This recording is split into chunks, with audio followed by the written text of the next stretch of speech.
when we start trying to be efficient, we're actually missing the key thing because formation requires friction.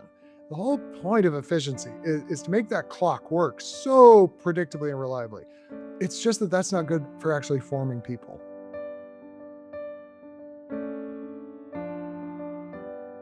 On the day I got engaged years ago, I remember being so excited to share the news, but I knew I had to share it in the right way. You see, for me at least, there would definitely be a fun post on Facebook with pictures of my then boyfriend Mike on bended knee, the Alamo standing strong as backdrop behind him.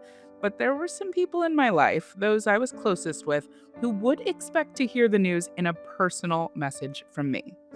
That's because when we feel close to someone, when we feel like we're truly doing life with certain people who know us and love us, we don't want to find out personal information about them with the masses through technology. We expect more. But we're living in a world that feels more and more impersonal. Relationships feel increasingly distant, and many of us have begun to feel isolated. It seems each of us may have fewer people that would share their big news in a personal way instead of letting us find out with everyone else on social media. It makes me wonder what we're losing out on.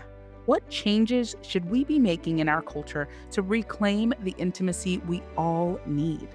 How is technology driving this push toward the impersonal? And how can we work to put people first in a world dominated by devices? From the A.G. Butt Foundation, I'm Camille Hall Ortega, and this is the Echoes Podcast. On today's episode, we're welcoming author, musician, and public speaker Andy Crouch. Andy is the author of 5 books, including Culture Making, Recovering Our Creative Calling, and most recently, The Life We're Looking For, Reclaiming Relationship in a Technological World. He previously served as an executive editor for Christianity Today, and his work has been featured in the New York Times, the Wall Street Journal, and Time Magazine. We're excited to welcome Andy to the podcast. I'm here with my co-host, Marcus Goodyear. Hi, Marcus. Hi, Camille. Hi, Andy. Welcome. Hello. Thank you so much. Great to be with you guys. Yes, we're thrilled to have you. We have, I feel, lots to talk about because I'm sure you all know that your work is just really top of mind, very timely, especially in your newest book, but all of your work. So we're very excited. I want to just jump right in and ask you, you have said that we all have a need to be known and loved through personal relationships. But we've seen an attempt to sort of displace that need with the ease of technology. I would love to hear you talk more about that. I loved your intro, Camille. Gosh, I've got news to share. I think before a very short time ago, we would have all thought, I will go tell my news. Like there's Yes. this, maybe the most interesting news in human history was when a young woman who was betrothed but not married, she hadn't been engaged Oh. yet. She didn't have the photo in front of the Alamo. Suddenly this angelic visitor arrives and is like, you're actually going to have a baby, even though Yeah. you've never known a man, right? And what does she do in Luke's account of this? She runs, or she goes with haste to her cousin who lives far, several days journey away, and then visits her for weeks. It turns out her cousin is also expecting a baby very unexpectedly, right? Yeah. And like our instinct would have been make the personal connection Yeah. uh, until very recently. But under the influence of this idea, we could get more out of the world if we depersonalized it. We have, in a whole series of transactions, kind of redesigned our world to be less personal, more efficient for sure, generating more economic value in many ways, Yeah. but at the cost of no longer seeing ourselves, our relationships, and maybe even our relationship to the world as a whole as a deeply personal affair. So Yeah. that is kind of what the last book of mine is about, Yeah. indeed. Yeah. That efficiency piece is really Mm, important because yes. there's this tension there, right? That Yeah. efficiency is good, right? Efficiency, Right. we want that, right? We're making a little more money, we're saving a little bit more time. Time is money, all of those things. There's this instinct that uh, this is a positive. What's the Right. problem? What are we Right. losing? What are we Right. losing out on? I think, yeah. So I would say that the two things that technology has allowed us to greatly expand for people are actually efficiency. You could say productivity, which is Yes. Mhm. another way of saying Yes. efficiency. Yeah. And I Yeah. would add safety. So my concern is that we've taken that model, actually of both safety and productivity, interestingly, and applied it to realms of human experience where it doesn't actually work very well. And it is in everything that has to do with the formation of persons. So, where are the places where you and I are shaped to become the kind of people that we could be if someone cared enough to help us develop, help us be formed into something? Yeah. I think there are three big ones for most human beings. The home is primary. There are things that happen in our family of origin, no matter how complex that is, that shape us in ways we can't get anywhere else. Then school is another, how human beings got shaped as young people in particular. And then for those who are pursuing or kind of find themselves identified with a faith tradition, what you could broadly call church or religious community. And it's in those three places that I'm most worried, that when we start trying to be efficient, we're actually missing the key thing because formation requires friction. The whole point of efficiency is, Hmm. is to make that clock work so predictably and reliably. It's just that that's not good for actually forming people. And so, in the formative places, and I would say the formative stages of our lives and the big moments, I mean, like engagement, like the beginning of a marriage, where you may be of any age, but you're starting out on some new thing together, a new relationship is being formed. It's in those places I think we should have way less tolerance for efficiency, Yeah. and way less instinct of let's make this productive. Hearing you talk about the challenges of technology and the challenges of where efficiency and productivity fit make me think about the way we approach challenges in general, whether it's a technical challenge or an adaptive challenge. And I wonder if you could bring some of those ideas into this conversation. Oh, yeah, yeah, sure. Well, yeah, there's different kinds of problems. And so I would borrow this from a really wonderful thinker and writer and teacher named Ronald Heifetz, um, who back in the 1990s and then more recently kind of extended this a bit. He said there's kind of three kinds of problems that we face as human beings. And the first and most fun are what he calls purely technical problems. And in this kind of problem, we can actually say what the problem is. That's not to Yeah. be taken for granted. The problem's clear, and there's a clear solution, and there's probably an expert who knows what the solution is, Yeah. and you just have to do what the expert tells you to do. So that's what Heifetz and collaborators sometimes call type one problems. Purely technical, we know how to solve it. And the whole dream of the modern world is that we'll be able to make all the problems technical. Like we'll Hmm. just solve Mm, all this stuff, and the yeah. experts will tell us how to do it. The problem is there's two more types, and so there's an interesting type, what they call type two, which is interesting because the problem is actually clear, and the solution may even be known, and the expert knows what you need to do. But the problem is the kind of subject or the patient. Let's stick with the medical kind of setting.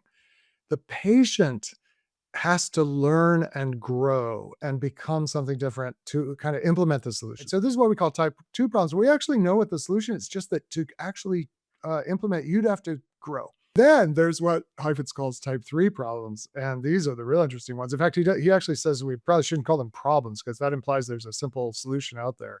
So he calls them adaptive challenges or type three challenges. And this is where actually it's not so clear even how we would name the problem. Like, so, what you did in your intro, Camille, is you tried to sort of awaken us to a feeling we all have that something has gone a little wrong in the world as we have it, that we're lonelier than we thought we should be, that we're less connected. People say often when you talk about social media, we're more connected than ever, but we don't feel more known, Uh-huh. right? That's it.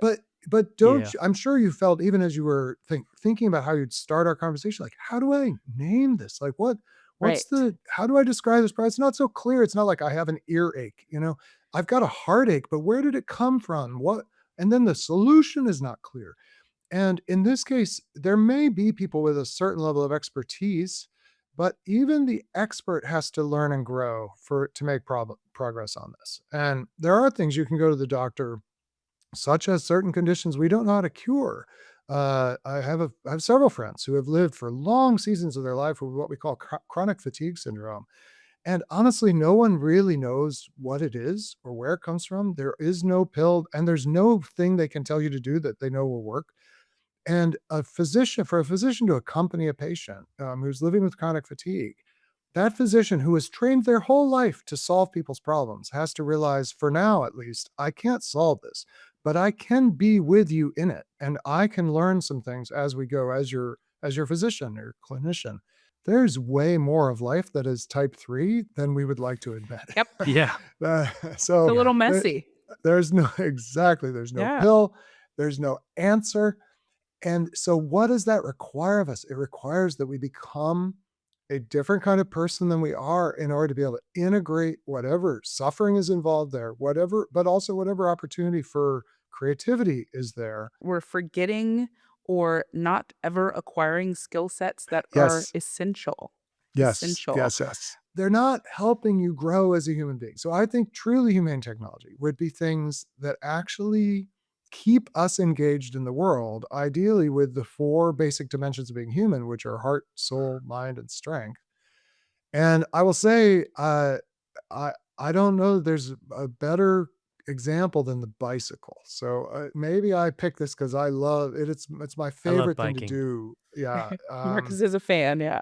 All Yeah. right. So Marcus, you and I, at least, I mean, not everybody loves biking, and in Yeah. fact, it's a declining sport in the United States, Mm, which is interesting. But the thing about the bicycle is, it's absolutely technology in the sense that it requires there's a lot of metallurgy involved. There's gears. There's all these things we've discovered through science that make biking, compared to almost anything else human beings do, like it's actually, Camille, it's interesting. It's very efficient. It's yeah. That's right. Steve Jobs famously said he wanted a computer to be a bicycle for the mind. And the reason he Mm, said that is that human beings on their own are not faster than many, many other animals. There are lots of animals that can outrun or outfly or even outswim us. But a human being on a bicycle is the most efficient user of energy of any creature. So the bicycle, definitely it's technology, but it involves you. It Mhm. strengthens you. It trains you. I acquire certain kinds of skill, and when I'm out on my bike, this is assuming it's not a stationary bike in your basement. I'm like out in the world, and I'm experiencing sounds and smells and feeling the rush of the wind, and I'm fully engaged in the world. I think that's a template. It's why Steve Jobs chose it as his metaphor for the computer in the early days of Apple.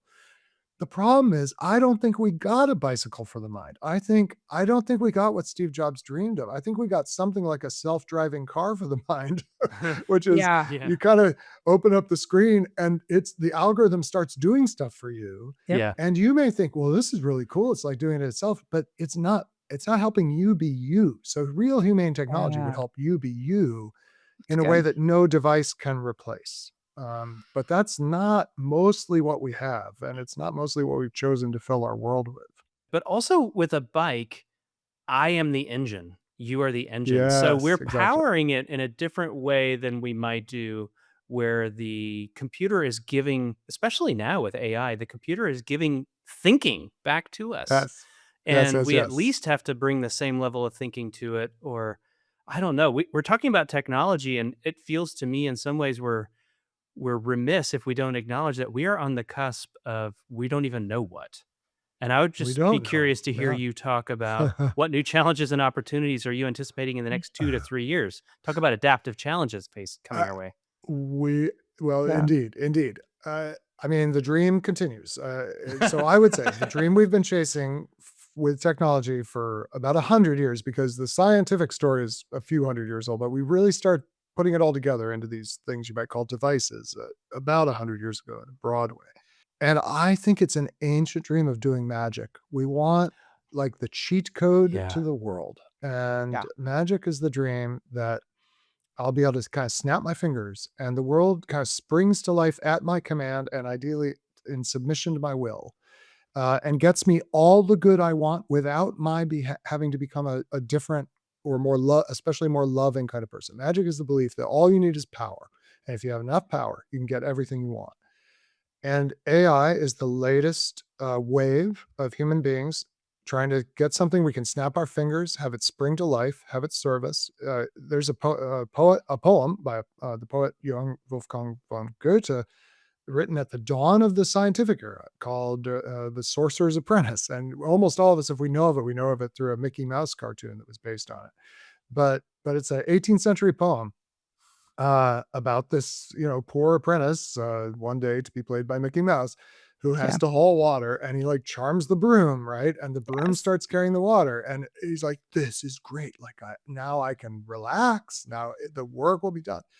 Of course, in the poem, and it's so prophetic. And by the way, Yeah. Goethe wrote this poem called "The Sorcerer's Apprentice." It's kind of a sort of a sing-song ballad. It's very kind of charming in a way, and you can make a cute little Disney film out of it. He also wrote a really long poem called Dr. Faust about a scientist, or kind of scientist magician who wants the key to power and gets it by selling his soul to the devil and is ultimately taken down to hell. Like it's a parable of wanting to do magic and the cost you pay.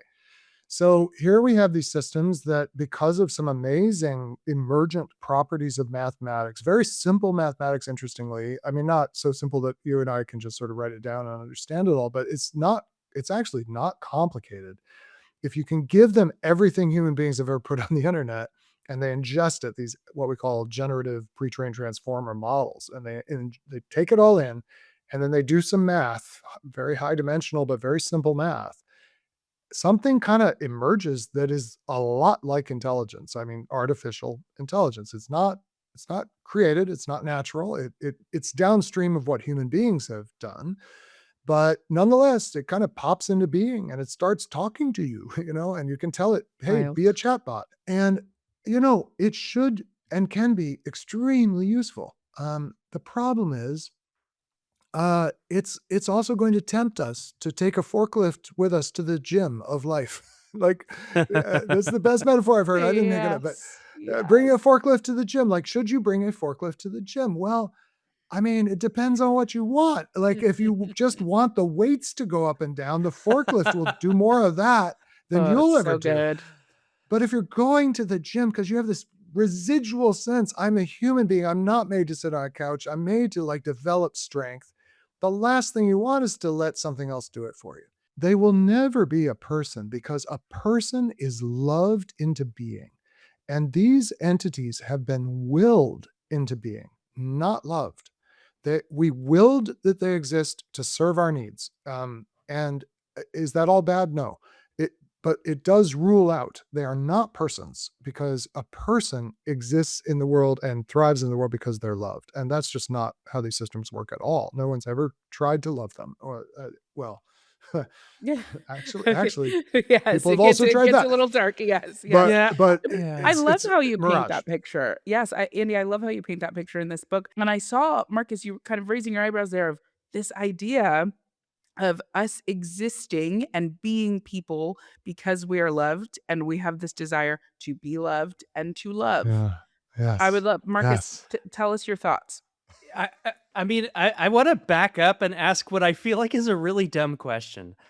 But what exactly do we mean when we say love? Like, okay, so Oh if my the Oh, it's gosh. AI great. can't love, what does that mean? And what does it mean Mm. Yeah. when we love each other? Because I have read about Jeez. these. Yeah, I've read about these philosophers who work at Anthropic who are essentially coaching the AI. They are sure. treating it like a baby and helping it open its eyes, Yeah. as they say. Now, these are metaphors, but that's how Yeah. they're Yeah. viewing the work they're doing. So, Right. how is Right. that different? And how is the AI's response to what they're feeding it different than the way we treat our children? What does it mean to love another person? Love is the realization that um I come to care ultimately more about the good of this other that I encounter than I care about my own good. And I think there's an element in it as well of freedom. That is, we could say voluntarily decide or choose, maybe is a better word, that there's something about you that matters enough that I would give up things that matter to me. Yeah. Um, up to and including my own life. And I mean, I remember very vividly when I had a small child realizing, when Timothy was maybe 1 year old, he was just, this is our first child, when he was starting to walk. And I remember like putting him to bed one night and suddenly having this scenario break into my mind of, we lived on a very busy street. There were buses that went by every 10 or 15 minutes. And envisioning my little toddler son breaking free of my grasp for some reason, and running out in front of a bus, and realizing that if that were to happen, and if my running in front of the bus and like knocking him out of the way, and then me taking the hit of the bus would save his life, that I would do that without even reflecting. Yeah. Like Yeah. it would Yeah. be, and you all feel this, I'm sure. Yeah. Then I had the interesting thought, if my wife, Catherine, were to be stepping in front of a bus and my stepping, would save her. And I thought I would do it. I would, but I would think about it. Like, Oh no! no, Have you had this I talk did with your not. wife? No. Maybe she shouldn't listen to this episode. We'll cut that out, Joey. No. Just a moment. I'd be like, oh, me, Catherine, it has to be me, but with my baby, I'm sorry. I just think there's something about parenthood that Yeah. brings forth the like no need to think, Yeah. wired in your bones. I know it is terrible. Yeah, I mean, she's you're a- talking a little bit about what it means to make individual choices that impact the people around us and benefit them sometimes more than us, which Oh, reminds me the essence of of love is to do yeah, that. Yeah. Yes. Yes. yeah. This reminds me of an audio clip from, again, deep in the archives of Laity Lodge's archives from September 2025, when Jamie Smith was talking about materialism and simplicity. And Oh, wow. it comes at a lot of the ideas we've been talking about related to technology. So let's take a Yes. moment to listen to this, and then we'd love to get your take, Andy. All right. Again, can we just be honest that in the context of American Christianity, where we inhabit unquestionably the most prosperous, affluent nation in the history of the world, the lures and temptations and malformations of materialism and consumerism is not just a matter of our individual personal habits and choices. It's reflective of an entire social system that commodifies everything and really ultimately exploits all of us, though obviously in very, very different ways. I would say if we really want to have a more expansive sense of what's at stake here, we need to stop thinking about this just in terms of possessions, and it's almost more a matter of being possessed. I think as long as we only think about wealth and materialism as this kind of personal, private problem and how I relate to stuff, we won't really understand why Jesus calls it mammon, a god, an idol, a false spirit that we have to wrestle with. We need to realize that this is a communal dynamic. It's not just a private and personal dynamic. Andy, Wow. we would love to hear your thoughts on this clip. Very aligned, I would say, with what Jamie is saying there. A couple things I would highlight. We got around to this in an interesting way. I mean, this is the things we're confronting are not individual problems. And I think what part of what Jamie is saying is you can't just sort of individually be like, I'm going to live a simpler life, or because we've made this collective decision as a whole society to pursue the kind of magic that we think is going to do amazing things and relieve us of so many burdens that we don't want anymore. And so it's an inherently social, communal, as he says, problem. The one thing that I think I would go beyond what we heard, at least just then, is I don't think the problem is stuff. I think the problem is tools, is devices, is Yeah. things that work for us. It's not just I want lots of things in my life. It's that I want robots. Yeah. Robot, some people know, is a word coined by a Czech writer who was Yeah, writing a RUS. play. Rawson's Universal Robots is the name of the company in the play.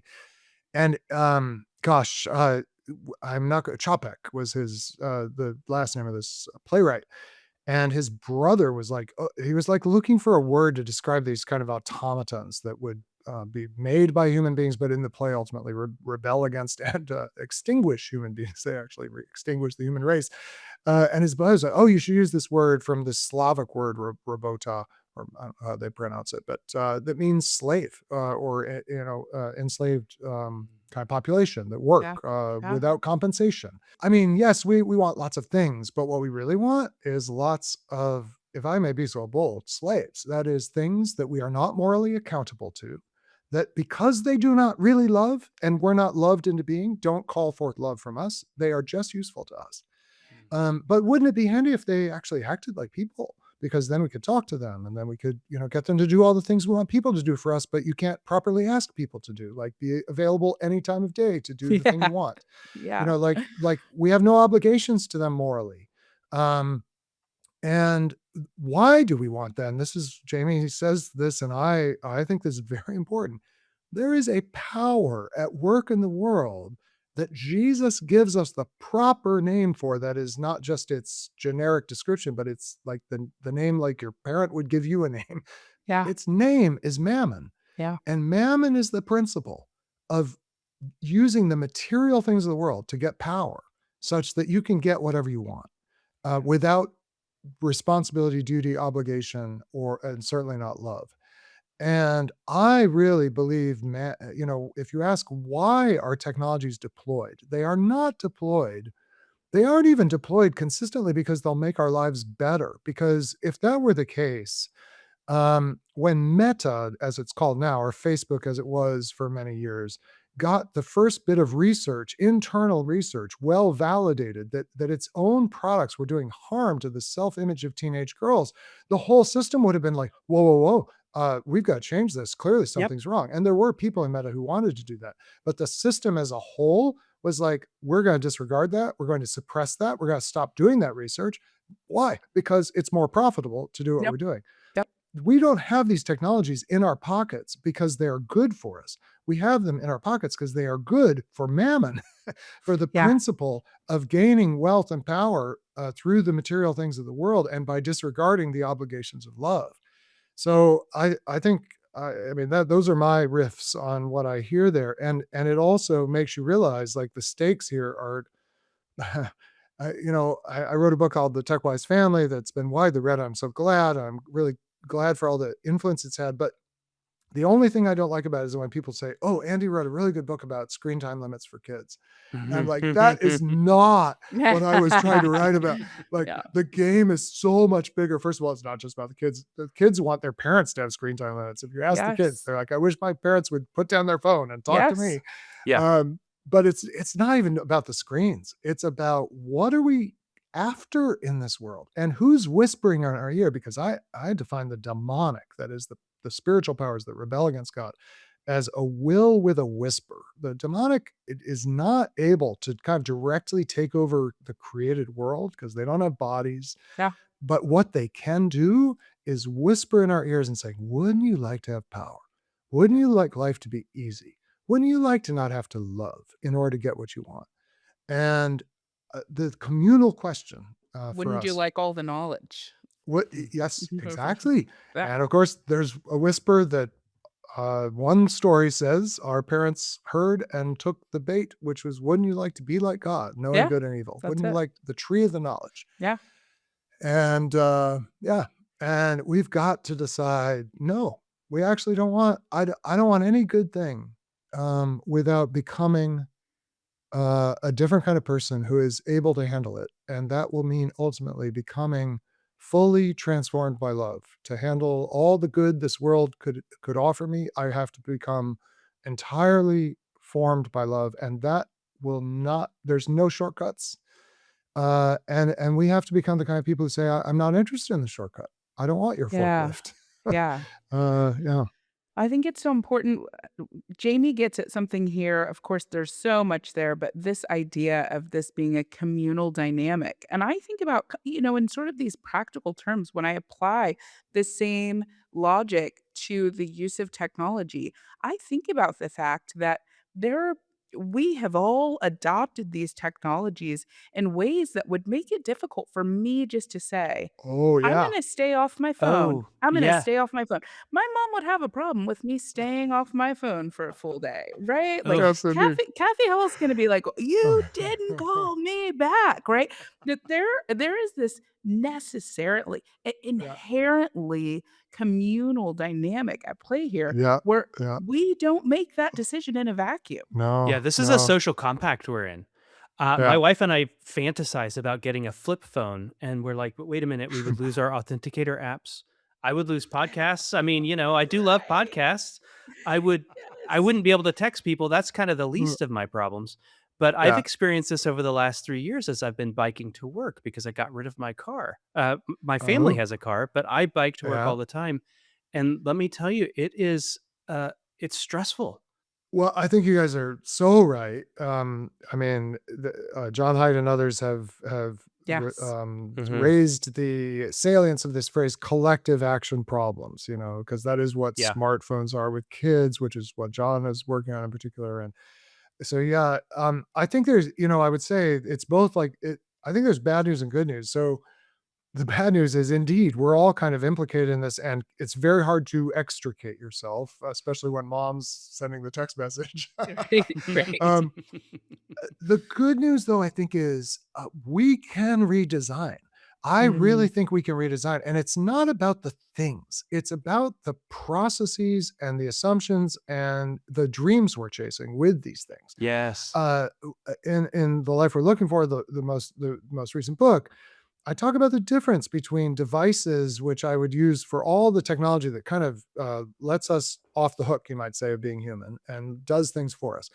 But there's another kind of very high tech stuff, which I call instruments, which can be very technologically advanced, but keep human beings fully engaged with each other in the world. And we can absolutely start kind of insisting, as you could say, as consumers or as users or purchasers, I only want this if I can use it to be human.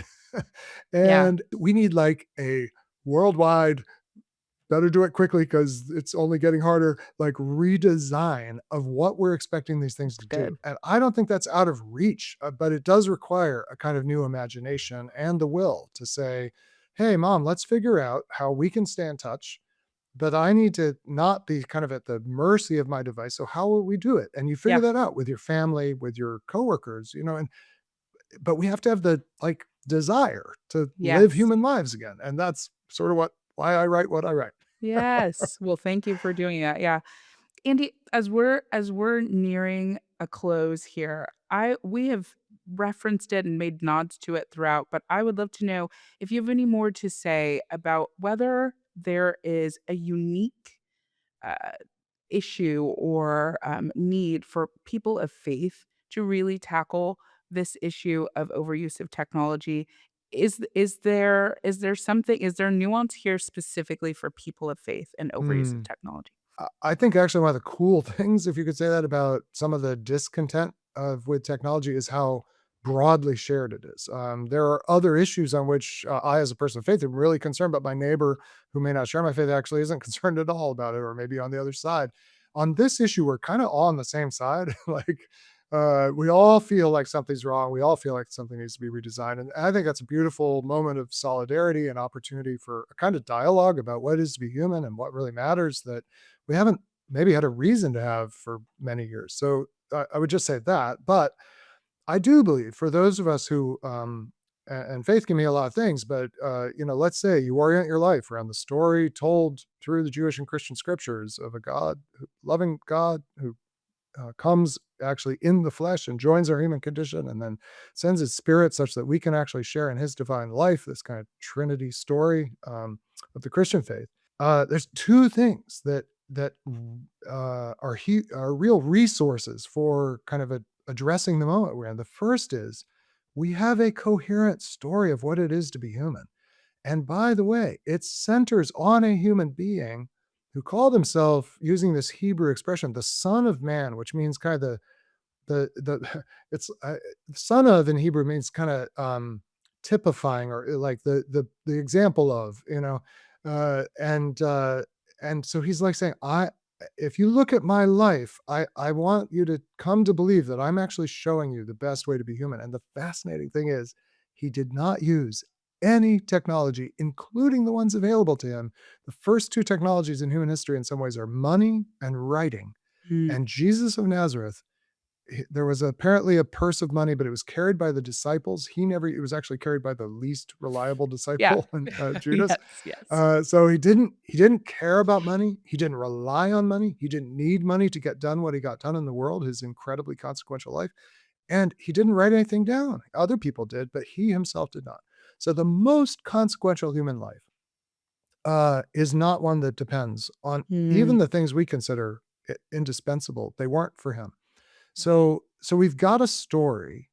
And also, Marcus, you asked that impossible question, what is love? Well, you know, w- and ultimately to answer that, you got to go find a story that will help you Yeah, understand it. And that's and the right. yeah. Christian belief, the Christian claim and offer to the world is this story will tell you. If you want to know what love is, Yeah. it's everything you thought and more. It's everything you thought and different. And it's told in this story that starts in Genesis and ends in Revelation. Yeah. So we've got the story and we've got the example, and not just a theoretical example, but someone who took it all on, all the pain of being human, all the risk. We're recording this in the season of Lent, where we pray that in some traditions, this is the one who was tempted in every way, like we were, but without falling prey to temptation. Like he's in it with us, right? So that's amazing.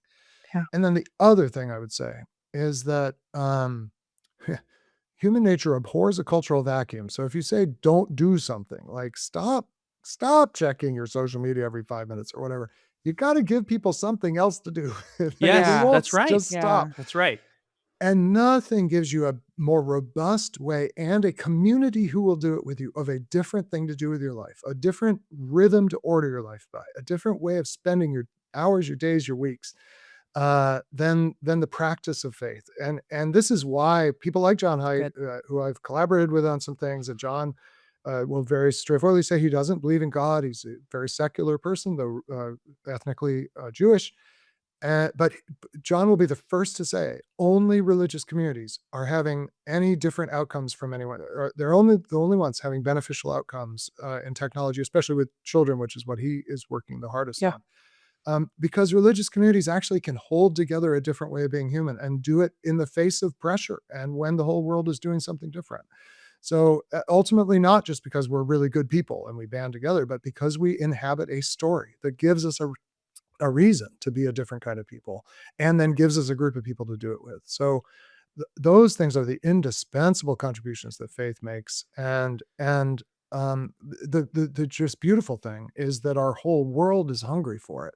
Yeah. And for those of us who believe we're called to share our faith, there's no more amazing time than right now to Yeah. say, I believe something different, and my community and I are living it out, and come and see. Like, Yeah. we'd love to have you join us because we think it's the way back to real human life. Gosh, Andy, that just feels like a perfect place to really wrap up. And anything else we should be on the lookout for coming up for you?